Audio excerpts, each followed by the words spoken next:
On the morning of the 19th of November, a delegation of religious leaders from Jerusalem visited the Kehilat Yaakov synagogue in the Har Nof neighborhood, where on November the 18th there had been a terrorist attack that killed 7 people, 4 faithful, a police officer and the 2 attackers, and that left 7 wounded.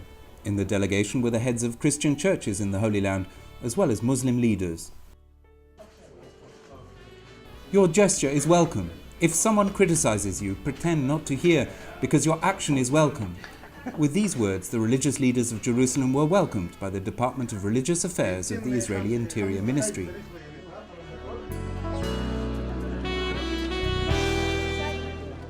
Inside the synagogue, they were received by leading rabbis of synagogues in Jerusalem. Greek Orthodox Patriarch Theophilus III spoke on behalf of the Christian churches. Jerusalem is an example of coexistence, and there is room for everyone, he said. In particular, it is important for the different religions to stick together, because we share the same humanity and the same destiny.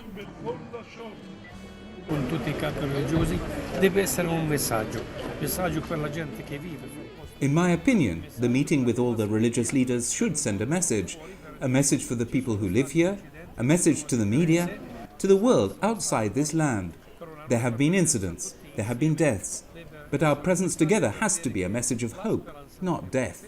We are all mourning about the 4 people and the soldier, the Druze soldiers that was assassinated here. People within their service to God, within the holiest city that is holy to all of us, Jerusalem.